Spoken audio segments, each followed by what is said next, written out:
coming to you live from the nation's capital, where the Barden University Bellas are performing for the President of the United States on his birthday. I came in like a wrecking ball. Oh, no. She has no underwear on. She's turning. The first Pitch Perfect has really become a phenomenon. We sing covers of songs, but we do it without any instruments. It's all from our mouths. Yikes.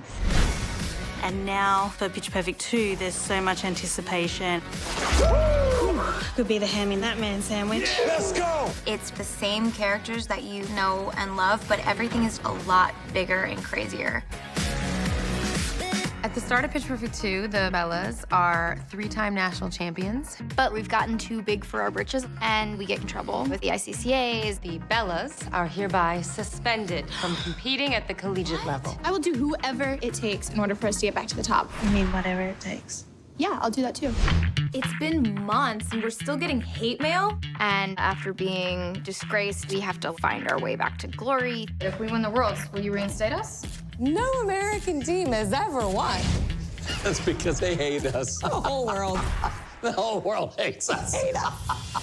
We really become the underdogs when we meet these new rivals, the German team called DSM, Das Sound Machine. We are the Sound Machine. The Sound Machine is a German a cappella group who take over the concerts that the Bellas are no longer allowed to do. Barden Bellas, you are so tiny. The Sound Machine is the most visually sassy, most vocally expertise a cappella group ever.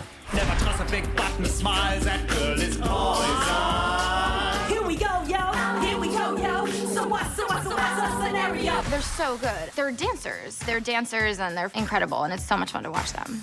We think the Bellas are young girls doing a cappella stuff while they're at school. We're the real McCoy. We're gonna kick your ass. I'm sorry, I don't speak loser. What did you say? She actually speaks 8 languages, but loser is not one of them. They're the villains, but they're truly eccentric and very talented in their own way. How are we gonna compete with them? I'm not supposed to have any ideas. I'm the hot one. I'm pretty sure I'm the hot one. The journey goes from there. It's all about winning back their dignity and their place in the a cappella pantheon. Please just retire. Did your accents get thicker? Is that like a intimidation thing? Because World War II. Boom.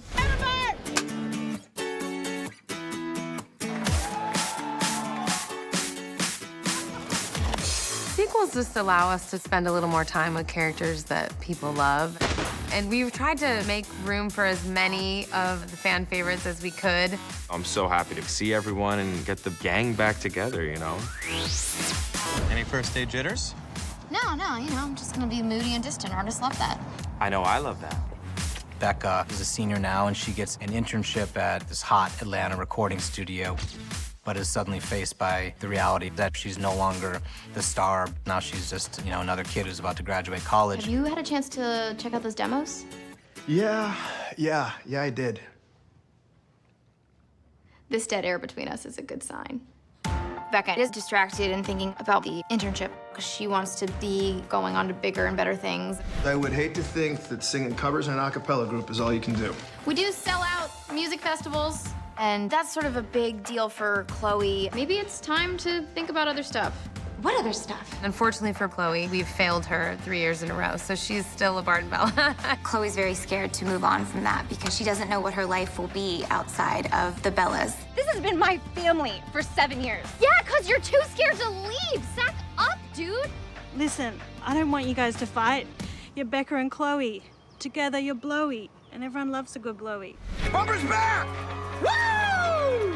Campus security. There's a big secret relationship, or not so secret relationship, in this film. For someone who left school years ago, you're harder to shake than mono. So weirdly, I have the love story in this movie, and it's very lovely and erotic. You shut your face and kiss me, Bumper. No.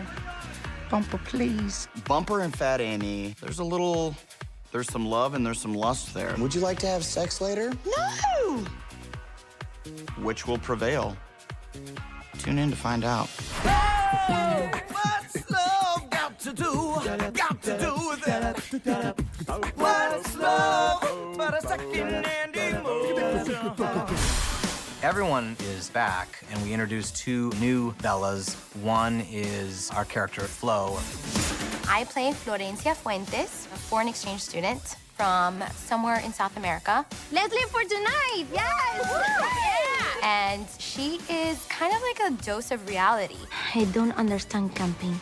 We're voluntarily living like dogs. She's kind of seeing the world in contrast to the rest of our Bellas. You like acapella? Oh, yeah. I've got my heart set on being a Bella. It's actually at the very top of all my dream boards. Emily Junk, our new Bella, played by Hailee Steinfeld, and she's meant to sort of be like a little sister. I'm a legacy. My mom was a Bella.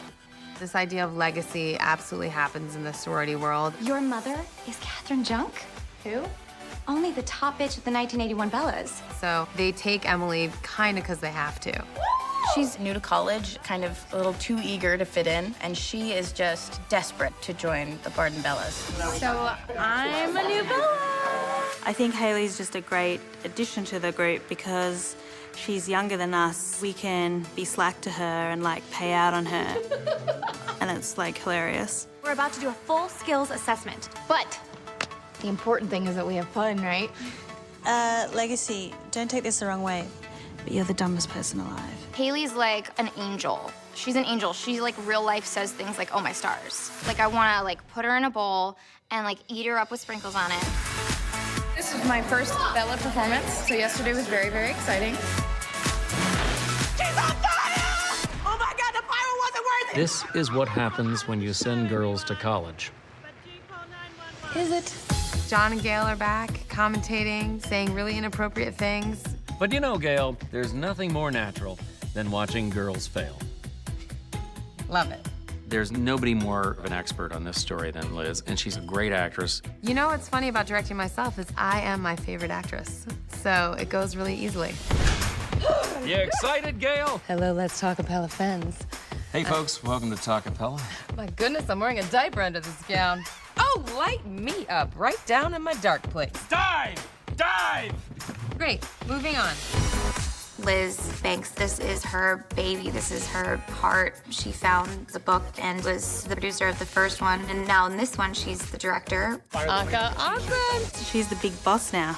Elizabeth is showing me how to do it, and then I'm gonna do it exactly like that. I've been wanting to direct a feature for a little while now, so it just seemed the natural progression to take on the directing duties. All right, let's do that one again. Great.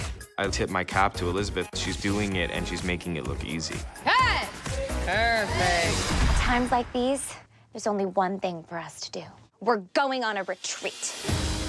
I really wanted to expand the world into more physical humor this time around, and the camp let us do that in spades. How'd you hear about this place? From yours truly. Hello, Bellas. We always knew we wanted to find a way to bring Anna Camp back. Today, we're going back to the basics to relearn how to sing as a group, while also enduring death-defying team-building trust exercises. At the camp, we've done some water sliding, we've done some zip lining, we've also done a mud pit.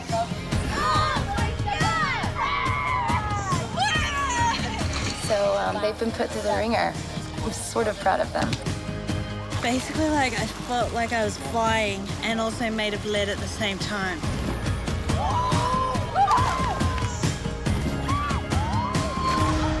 At the camp, it felt a lot more like, oh, we're the Bellas now again. You know, when I look back on this, I won't remember performing and competing. I'm gonna remember you weirdos.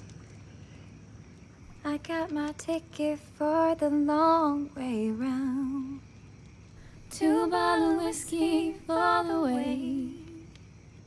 The first movie was about them coming together, and this film is about the legacy that you leave behind.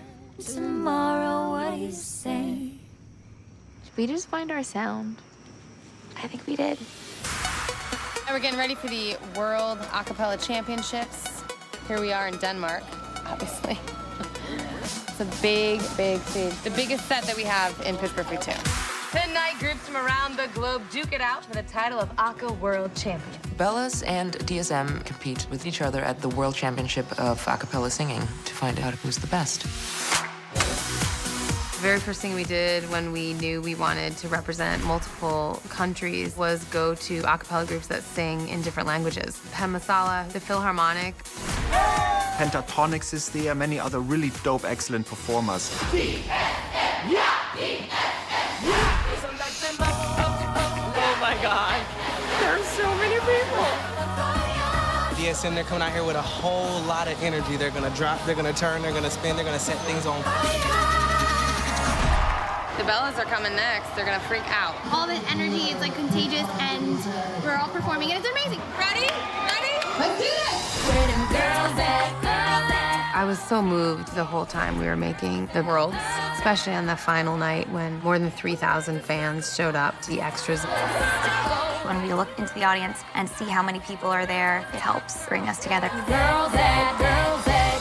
Thank you all so much for being here. You are all making Pitch Perfect 2 a super more awesomer movie. Hearing their genuine response and clapping for the Bellas was a true testament to the first film.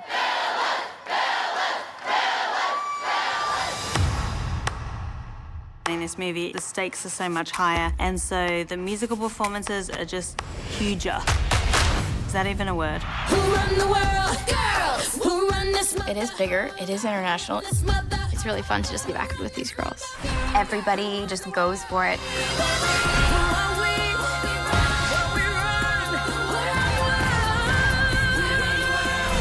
They're gonna look at Team USA and be like, why is the most talented one Australian? Who run the world? Girls! We run this mother. Girls!